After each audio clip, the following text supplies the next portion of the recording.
Alhamdulillahi Rabbil Alamin, salatu salamu ala man la nabiyya ba'da. Tema radhës rreth vdekjes dhe çështjeve që kanë bëjnë me të është begjatia dhe ndështimi në varr, shpërblimi dhe ndështimi në varr. Dhe qëllimi këtu është të tregohet se të dyja këto gjëra janë reale, janë të vërteta. Dhe nuk janë një iluzione apo metafora, siç përpiqen të interpretojnë apo të mohojnë disa grupe të humbura, për cilët nga Al-Bara ibn Azib radhiyallahu ta'ala anhu,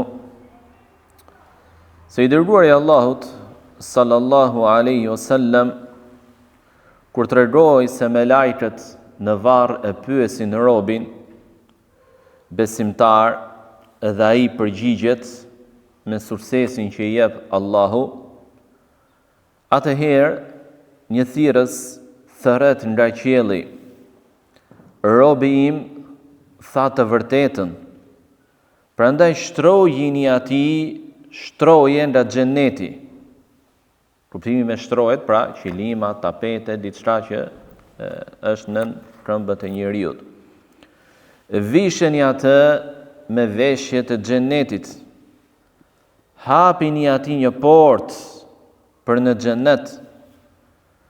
Dhe tha më pas profeti alayhi salatu wassalam, edhe i vjen atij një flat, një aromë e mirë, edhe i zgjerohet varri aq sa ishe apo aq sa hedh vështrimin e tij.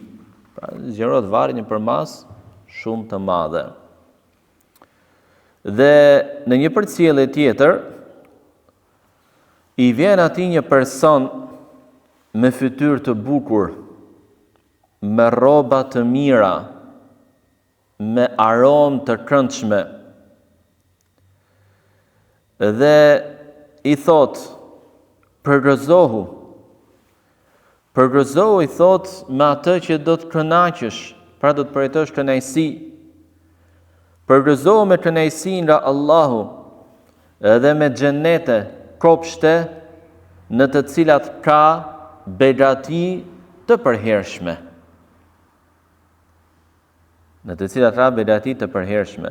Sepse kjo është dita që të është premtuar ty më parë, pra në dynja, shpërblimi me xhenet. Edhe i thot i vdekur, i besimtar, i thot: po ti Allahu të përgëzoft me të mira, cili je, sepse fytyra jote shpreh mirësi. Ai thot: unë jam vepra jote e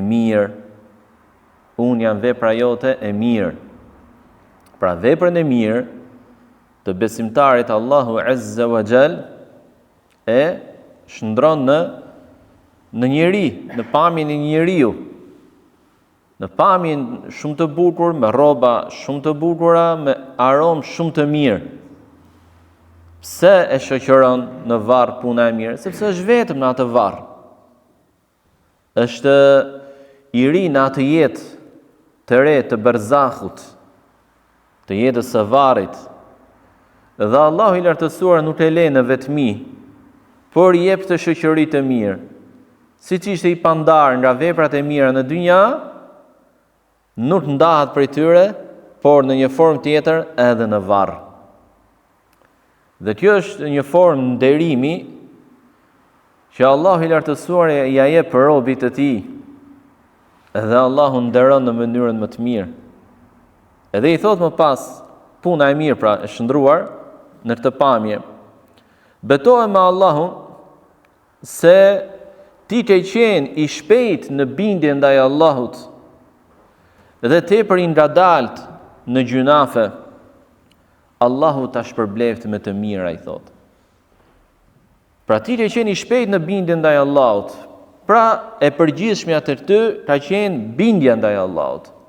Rrallë ndodhin nga ty gjunahet. Prandaj Allahu ta shpërbleft me të mira. Dhe i hapet atij një portë e xhenetit dhe një portë e zjarrit dhe i thuhet: ky do të ishte vendi yt nëse do ta kundërshtojë Allahun, pra zjarri. Edhe Allahu ta zëvendësoj me atë që sheh ti nga xheneti. Edhe kur sheh ky njeri xhenetin që do të hyjë në të, edhe se si shpëtoi nga zjarri i xhehenemit, pra e merr përgëzimin që në varr, përgëzimin për xhenet dhe përgëzimin se shpëtoi nga xhehenemi, e merr që në varr, thot: o Zoti im, shpejtoje kiametin, pra që të dal nga varri dhe çfarë? Në mënyrë që të kthehem tek familja dhe pasuria ime, i thuhet atij, qetësohu. Pra shi sa momente të bukura, çfarë bisede mrekullueshme dhe çfarë përgëzimesh madhështore i jep Zoti i gjithësisë robit e tij të bindur në brendësi të dheut, në varr. Në brendësi të dheut, në varr, e përgëzon, e ngushëllon, nuk e lë në vetmi, i tregon se çfarë pret dhe se nga çfarë shpëtoi. Dhe ky nuk ka më durim. Thot: o Zot, shpejtoje kiametin që të dal nga varri, të bëhet ringjallja, dhe çfarë? Të hyj në vendin që po shoh.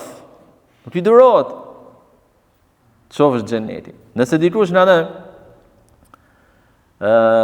i thuhet se nesër do të ilesh, ose për një javë, për një muaj, të doli viza për shembull, apo të dha mundësia të ish në një vend që ti e ëndërron, e ke pas ëndër në jetë, ti e punuar shumë apo ti e dëshiruar shumë që të ikesh, i javi muj pa gjumë nga gëzimi që do iki. Dhe ai është vendi i dynjas. Dhe ai është vendi i dynjas. E jo më të hapet pamja e xhenetit tënd. A mund të jesh durim? Prandaj thotë këtë fjalë. Edhe i thotë qetëso. Pra se do duro, se do të hysh në të. Dhe përmendi profeti sallallahu alaihi wasallam rastin e pabesimtarit, përmendi besimtarin, rastin e pabesimtarit i cili nuk i përgjigjet dot pyetjeve të varrit dhe një thirrës nga qielli thërret, se ky njeri gënjeu. Prandaj jepini atij shtroje nga zjarri i xhehenemit, pra të ri mbi shtroje të zjarrit. Hapini atij një portë nga zjarri. Edhe kur i hapet kjo portë, i vjen atij nxehtësia dhe era e nxehtë. Pra jo vetëm nxehtësi që të vjen, po të vjen edhe erë që fryn, erë nxehtë, përvoluese. Mundim për të. Edhe i ngushtohet atij varri, aq sa i hyn brinjet me njëra tjetrën, brinjet e krahërorit. Ngushtohet varri i tij.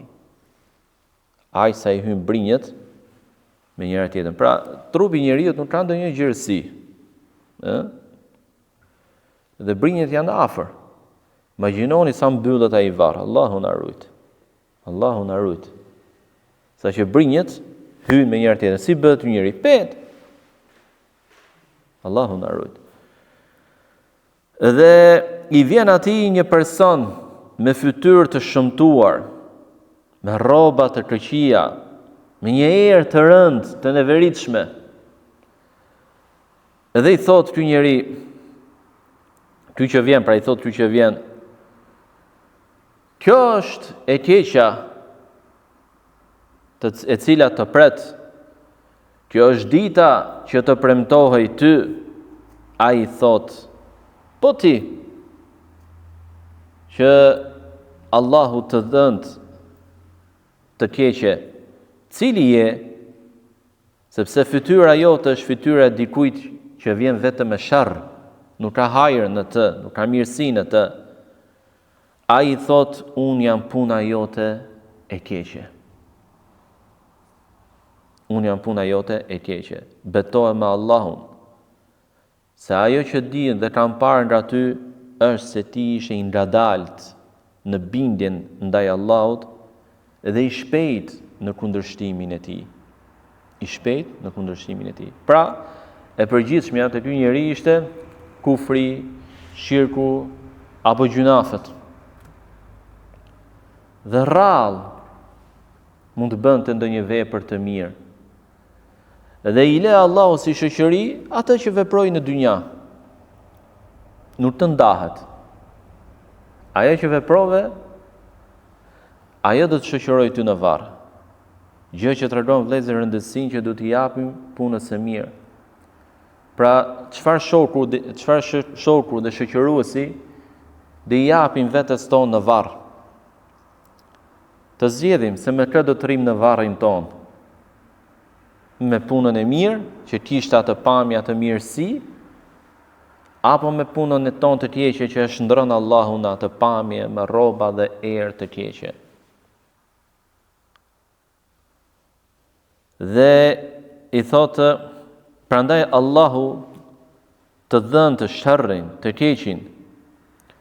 Më pas i vjen atij nga Allahu dikush që është i verbër, i shurdhër dhe me mec, dhe në dorën e tij ka një topuz apo çekiç të madh, që nëse me të do të goditej mali, do të thërmohej. Nëse me të do të goditej mali, do të thërmohej, do të bëhej dhe. Por me të goditet ky person i vdekuri, i cili shndrohet në dhe, pra coptohet, thërmohet trupi dhe eshtrat e tij. Më pas rikthehet siç ishte, ja rikrijon përsëri Allahu, ja rikthen përsëri eshtrat dhe trupin e tij. Dhe ai përsëri e godet. Dhe ky lëshon një ulërim, një klithm që e dëgjon çdo gjë përveç dy të rëndësishmeve, dhe që janë njerëzit dhe xhindët. Dhe i hapet atij një portë nga zjarri, dhe i jepen atij dhe i shtrohen atij shtroje nga zjarri. Edhe ky njeri thot, o Zot, mos e bëj kiametin. Pra kur sheh se çfarë pret në xhehenem, pas vdekjes, pas ringjalljes, se ku do të shkojë, sheh vendin e tij, prangrat, zjarrin, ujin përvolues, ushimin që është pema e zakumit në xhehenem, Allahu na ruaj. Edhe pse është në atë vuajtje në varr, ai është në vuajtje, nuk është në qetësim. Nuk ishte një herë goditja dhe mbaroi me kaq. Ja. Pra në atë varrin e tij të ngushtë është me veprën e keqe, në atë pamje të shpifur, të shëmtuar, të neveritshme. Dhe goditet me të çekiç, që e thërmon. Por kur sheh se çfarë pret pas ringjalljes, një vend dhe një gjendje akoma më llahtarshme, thotë, o Zot, mos e bëj kiametin, po rri këtu me këtë vuajtje. Allahu na ruaj. Ne kemi marrë dynjan loj vëllezër, si qendra. Si çfarë na pret? O kjo, ajo. Allahu na ruaj. Gjithashtu në hadithin e Anas ibn Malik radhiyallahu ta'ala anhu, se kur robi jep përgjigje të sakta, pra besimtari në varrin e tij, i thuhet njeriu, shikoje vendin tënd në zjarr, të cilin Allahu e zëvendësoi me vendin tënd në xhenet. Kjo për faktin vëllezër se çdo njeri nga ne, çdo njeriu, çdo kujt Allahu i ka krijuar vendin në xhenet dhe vendin në zjarr. I ka çdo njeri. Prandaj shfaqet në varr, edhe besimtarit vendi i tij në zjarr nëse do të përfundonte në të. E ka gati. Allahu na ruaj. Dhe vdekja shumë e shpejtë. Dhe askush nga ne nuk e di si, qysh, te kur do vdesi. Vendet na presin. Gati. Edhe me xhenet, edhe ai i sheh të dy ata, edhe vendin e zjarrit, edhe vendin në xhenet. Edhe i zjerohet atij, dhe thot Katade, se tha më pas profeti alayhi salatu wasallam, dhe i zjerohet atij varri. Dhe përmendim më pas në të njëjtin hadith profeti alayhi salatu wasallam pa besimtarin dhe munafikun, të cilët nuk arrin dot të përgjigjen në pyetjet e varrit, dhe thuhet se ti nuk u interesove për to, pra i refuzove pyetjet, cili është Zoti yt, cila është feja jote dhe cili u dërgua për ju. Përderisa këto pyetje vëllezër janë pyetjet e testimit në një situatë dhe jetë të vështirë që është ajo e varrit, çfarë tregon? Që në të botë ne duhet të fokusohemi te këto tre çështje. Cili është Zoti yt? Cila është feja jote? Cili u dërgua për ju? Ka disa që i nënvlerësojnë këto tre çështje, apo mësimet rreth këtyre tre çështjeve, duke thënë ndjelën po me këto. Vëllam, varr të presin. Këto janë. Me këto do të testojë Allahu. Dhe këto përfshin tërë fen.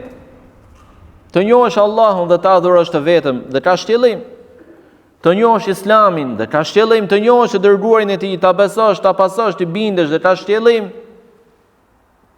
Ai musliman që i realizon ai njeri që i realizon të treja në dynja, atij do t'i japi Allahu sukses të përgjigjet. Prandaj mësoje xhamatin, mësoj njerëzit me këto tre çështje. Nuk është e tepërt kurrë ligjërat apo mësimet për këto tre çështje. Kurrë nuk janë të tepërta. A nuk po vuan shoqëria jashtë xhamisë për këto tre çështje? Nuk njeh Allahun, nuk njeh Muhamedit alayhi salatu sallam, dhe as nuk njeh Islamin, siç janë të tepërta këto.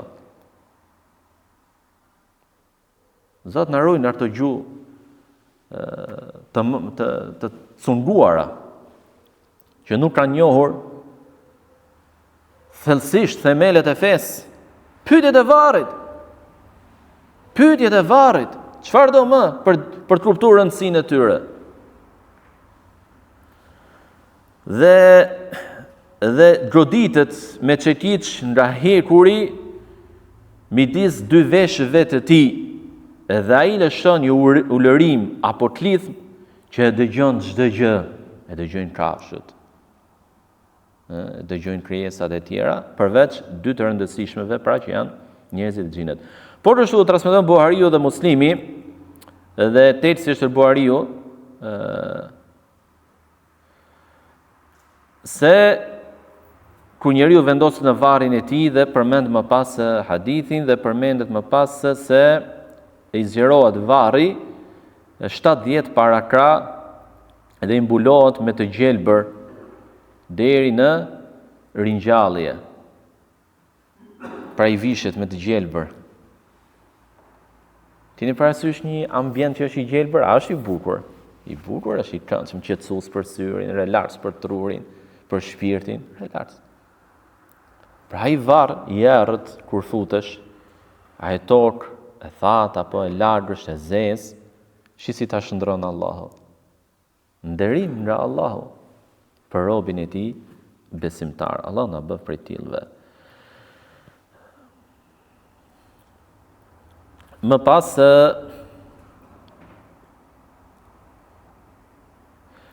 këto hadithe pra tregojnë se çfarë do të përjetojë dhe se çfarë e pret njeriu pas vdekjes, edhe se kjo gjendje si njëra apo tjetra do të jetë e vazhdueshme në varrin e tij. Pra nuk do të jetë një moment, nuk do të jetë një sekuencë, nuk do të jetë një kohë. Jo, derisa të bëhet ringjallja. Dhe gjithashtu për cilën sunenin e Tirmidhiut nga Abu Huraira radhiyallahu ta'ala anhu, se i dërguari i Allahut sallallahu alaihi wasallam ka thënë: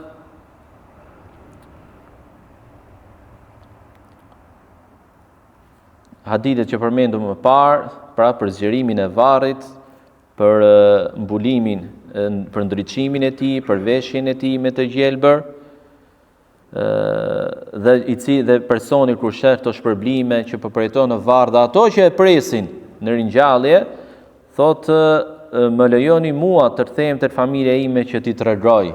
Pra më lejoni të them dynja t'i tregoj, o familja ime, o prindërit e mi, apo bashortja ime, o fëmijët e mi, o njerëzit e mi, është e vërtet, ka shpërblim mrekullueshëm. Më lejoni të them, t'i përgëzoj.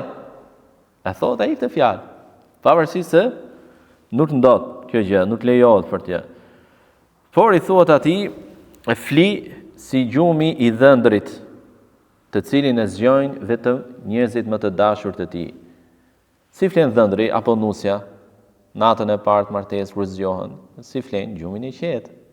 E kuptoni etj etj, dhe vijnë për ta zgjuar njerëzit më të dashur për të.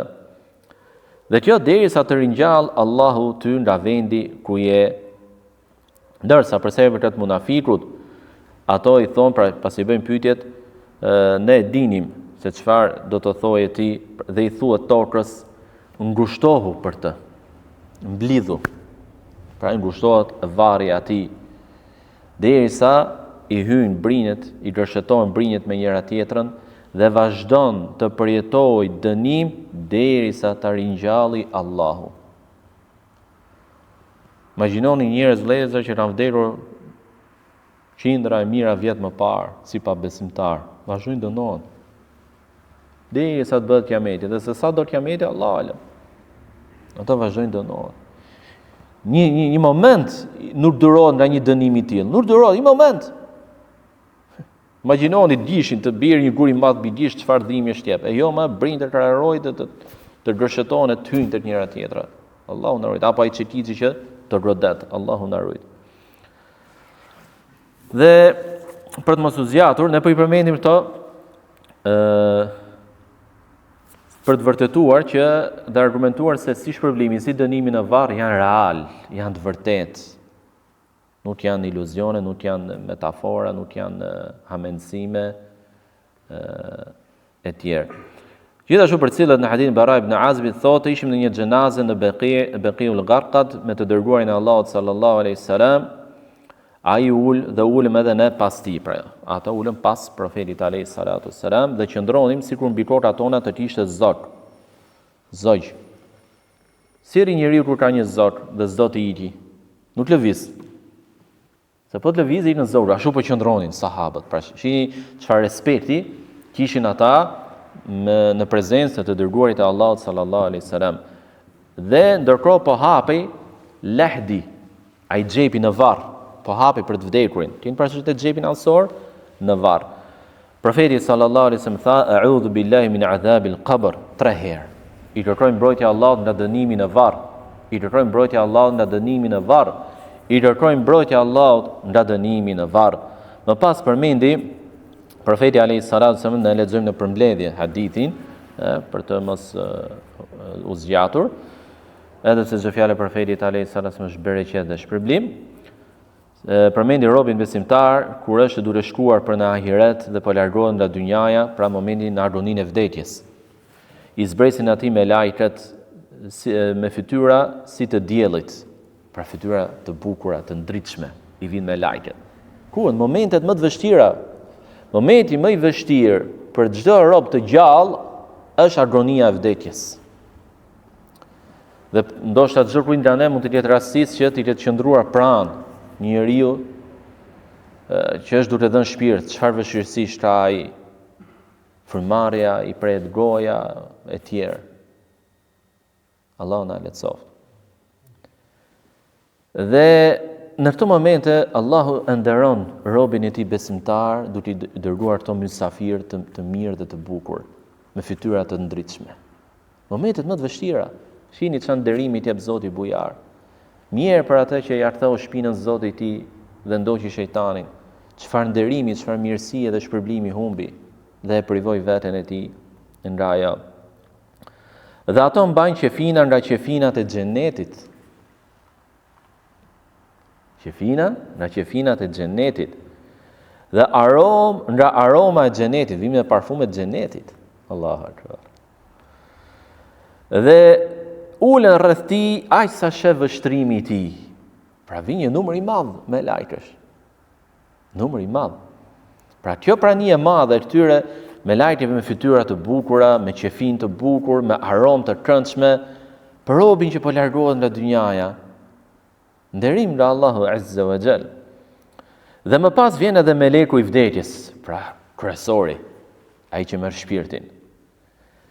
Dhe i ulet pranë kokës edhe i thot, i drejtohet shpirtit të robit, njeriut. I drejtohet shpirtit, komunikon me shpirtin e njeriut. Dhe i thot, o shpirti mirë, dil për në faljen e Zotit tënd dhe kënaqësinë e tij. La ilaha illallah. Allah na bë prej tillëve. Pra me në çfarë mënyrë të bukur, të ngrohtë, të ëmbël, të lehtë, ledhatuese apo qetësuese të vjen meleku i vdekjes. dhe i flet shpirtit tënd. O shpirti mirë, dil për çfarë? Ku? Për në faljen e Zotit tënd, pra do të fali Allahu, dhe kënaqësinë e tij dhe do të shpërblej Allahu. La ilaha illallah, sa i mirë është Allahu me ne, që jemi gjunafqar, që edhe ato adhurime që i bëjmë, si i bëjmë gjithkush e di. Qeni, sa i madh është Allahu, sa madhështor është Allahu. Kjo mëshirë, ky nderim, ky shpërblim nga Allahu tregon madhështinë e tij. Pra edhe del ky shpirt ashtu siç del ajo pikë nga gryka e enës, apo e qypit, apo e vozës. Një pikë ujë, si të mund dalim nga një gryke gjerë? Kollaj. Pra nuk dalin nga dalë, me fjalë me zi del. Pse? Ka gjerësi, ka hapësirë për dalë. Çështjet e shpirtit, ka hapësirë për dalë nga trupi, ka gjerësi për dalë nga trupi. Nuk ngushtohet, nuk vështirësohet, nuk ngec diku, nuk lodhet. Dhe let. Edhe e merr meleku i vdekjes me një herë të shpirt që doli nga trupi dhe ju përgjigj thirrjes së tij. Dhe e marrin me një herë prej tij sa hapen mbyllsyt me lajket e tjerë prej melekut vdekjes. Pra me një herë. Nxitojnë, pse nxitojnë? Për në shpërblimin e këtij shpirti. Jo të vonohen nga njëra dorë te tjetra, jo, me një herë. Dhe e marrin atë dhe e vendosin në këto qefin të xhenetit me to aroma të lyra për të parfumosura me aromat të xhenetit, edhe për të cilave del apo përhapet erë misku më e mira që gjendet në tokë. Edhe më pas ngjiten me të, ngjiten lart, dhe kur ngjiten lart me lajket që janë lart, thonë, ç'është kjo erë, ç'është ky shpirt i mirë? Kush është ky shpirt i mirë? Gëzohen me lajket, me të shpirt të mirë. Ato i thonë, është filani, i biri i filanit, dhe tharasin apo e emërtojnë me emrat më të bukur, me të cilat thirrej në dynja, derisa arrin të qielli i parë. Udhëtim qiellor i shpirtit. Derisa arrin të qielli i parë. Kërkojnë leje të hapet, ai hapet dhe e shoqërojnë atë banorët e qiellit të parë për në qiellin tjetër. Pra e përcjellin. Shihni çalloj respekti, nderimi nga me lajket për shpirtin e këtij njeriu të mirë. Pra jo vetëm që ja hapin portat dhe kaq, jo, por edhe ato e shoqërojnë për të qiellit tjetër. I dytë, arrin te qielli i dytë, kërkojnë leje për t'u hapet. Pyesin kush është ky shpirt i mirë, çfarë është kjo erë e mirë. E shoqërojnë dhe ato të dytët për të tretë kështu me radhë. Derisa arrin te qielli i fundit, i shtati, mbi të cilin është Allahu Azza wa Jall, dhe Allah është më të lartë në lartësi. Ai është më i lartësuari.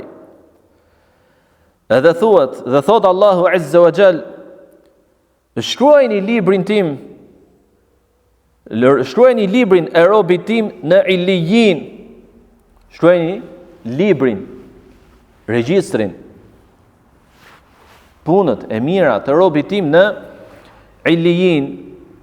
Dhe Illijin është vendi apo ai regjistri i madh ku shkruhen veprat e vepërmirëve. Pra, e ka nda Allahu veprat e besimtarve nga ato të tjerëve. Të besimtarve, salihinëve, të mirëve, kanë tjetër regjistër ata. Jo në të njëjtin. Dhe ktheheni robin tim në tokë, pra të shpirt, ktheheni tani. Pasi përjetoi të udhëtim qellor, qiet njëri pas tjetrit, dhe i foli Zoti i shpirtit, që e krijoi të shpirt, ktheheni robin tim në tokë, se prej saj e krijuam, në të e kthehemi dhe prej saj do ta nxjerrim edhe një herë tjetër. Pra, ringjalljen. Dhe thot profeti alayhis salam, kthehet shpirti në trup. lidhet përsëri tani shpirti me trupin. Trupi ka hyrë në varr tani. Dhe lidhja e shpirtit me trupin në varr nuk është si ajo në dynja, është tjetër. Është tjetër jeta ajo. Ka të tjera veçori ajo, siç ka të tjera veçori jeta e dynjas. Dhe i vinë atij dy melajke dhe i ulën dhe i thonë, cili është Zoti yt? Ai thot, Zoti im është Allahu. I thonë, cila është feja jote? Ai thot, feja ime është Islami. I thonë, cili njeriu u dërgua tek ju? Ai thot, i dërguari i Allahut. Ata thonë, çfarë dihet ti rreth saj? Ai thotë, lexova librin e Allahut, e besova atë, ju binda atij dhe një thirrës nga qielli thret, robi im tha të vërtetën, jepni atij shtroje nga xheneti, hapini atij një portë të xhenetit, dhe i vjen atij nga parfumi dhe fladi i mirë i xhenetit, dhe i zgjerohet varri sa i syri, dhe i vjen një person me fytyrë të bukur, me rroba të bukura, me aromë të mirë, dhe i thot, përgëzohu me atë kënaqësi që të pret, sepse kjo është dita që të premtohej ty. Dhe thot personi i vdekur, pra besimtari, fytyra jote është fytyra e dikujt që vjen me hajër, prandaj cili je ti? Ai i thot, unë jam vepra jote e mirë. Dhe thot, o Zot, bëje kiametin të them tek familja ime, tek pasuria ime. Pra, kërquan ai tani familje dhe pasuri. Ato në dynja, jo, ato që pa në xhenet, për hyrijeve, për kështjellave, për kopshteve, apo pasurive prallore që ka xhenetit, pa imagjinueshme. Mërtet e ka ato janë. Dhe më pas përmendi profeti alayhi salatu wassalam rastin e pabesimtarit që është në agoninë e vdekjes, pra dhe i vinë atij me lajke, edhe ti vinë një grup i madh me lajkesh të zinj, pra me ngjyrë të zezë dhe me sy blu. I vinë me fytyra të nxjera, i vinë pra me fytyra të nxjera dhe me vetë kanë shtroja të këqija, si rrecka. Dhe pra si ati ti vinin besimtarit me qefin xheneti, ti vinë pra me to rrecka, shtroja të këqija dhe copa të këqija dhe ulen sa i syri dhe i vjen meleku i vdekjes dhe i ulet të koka pran kokës, pra dhe i thot, o ti shpirti ndyr i keq, dil për në zemërimin e Zotit tënd. Ai dhe i del dhe ky shpirt fillon dhe coptohet në trupin e tij derisa del nga trupi, ashtu siç del ai hekur me maja nga leshi i largur. Pra, si mund dali? Ngjecin. Leshi i largur ngec të to maja. Pra, në atë mënyrë del dhe shpirti, i coptuar, i dërmuar nga trupi, dhe del dhe era e tij është erë e keqe. Më e keqja që mund të gjendet në tokë. Subhanallah, njerëzit për njeriu të tillë as nuk shohin gjë, po shihni çfarë përjetohet, çfarë ndodh, çfarë lemerie ndodh. Dhe ngjiten me të. Edhe duke u ngjitur, sa herë që kalojnë pra një grupi me lajkesh, thonë, kush është ky shpirti ndyr, shpirti i keq? I thonë është filani, i biri filani dhe tharras me emrat më të keqinj që thirrej në dynja, apo që mund të thirrë dikush në dynja. Dhe derisa arrin te qielli, pra te qielli i dynjas, qielli i parë, kërkojnë t'i hapet, por nuk i hapet. Dhe lexoi profeti sallallahu alaihi wasallam fjalën e Allahut azza wa jall, la tufattahu lahum abwabu as-samai wa la yadkhuluna al-janna hatta yalija al-jamalu fi sammi al-khiyat. Dhe nuk i hapen portat e qiellit dhe as nuk kanë për të hyrë në xhenet, aq sa që mund të hyjë deveja në brimën e gjilpërës. Pra një kashmën për masa kaq më dha, mund të hyjë në një vrim kaq të vogël. E pa mundur për ta edhe për ta hyrë në xhenet. Allahu na ruaj. Dhe thot Allahu azza wa jall për të vdekur, pra për të shpirt të keq, shkruajini, regjistrojini librin e tij në Sijin, pra në një regjistër të ulët, me veprat e të drejqimve në vendin më të ulët në tokë. Dhe i hodhet shpirti nga lart që është në trupin e tij që është në varr. I hodhet. Pra nuk ja shoqërojnë si të besimtarit, ja sjellin që të hyjë në trupin e tij. Jo, i hodhet. Pra si diçka pa vlerë, e pjesët që do ta heqësh prej teje. Dhe më pas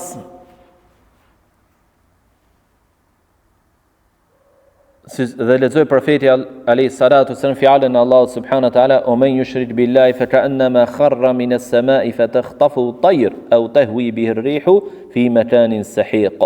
Dhe ai që i bën shirk Allahut azza wa jall, shembulli i tij është si atij që bie nga qielli dhe në rënje sipër e rrëmbejnë pra zogj apo e hedh era e stuhishme pra e fortë në një vend të humbur. Pra në këtë mënyrë trajtohet shpirti i tij. Dhe të thejet shpirti në trupin e tij dhe i vinë atij dy melajke dhe i thonë cili është Zoti yt. Ai thot ha nuk e di. Pra bën si një formë rënkimi apo shpreh atë keqardhjen për veten e tij që nuk arrin dot përgjigjet. I thonë cili njeriu dërgua për ju, thot ha nuk e di. Dhe një thirrës nga qielli thot gënjeuaj, pra është gënjeshtar. Ka qenë gënjeshtar në dynja.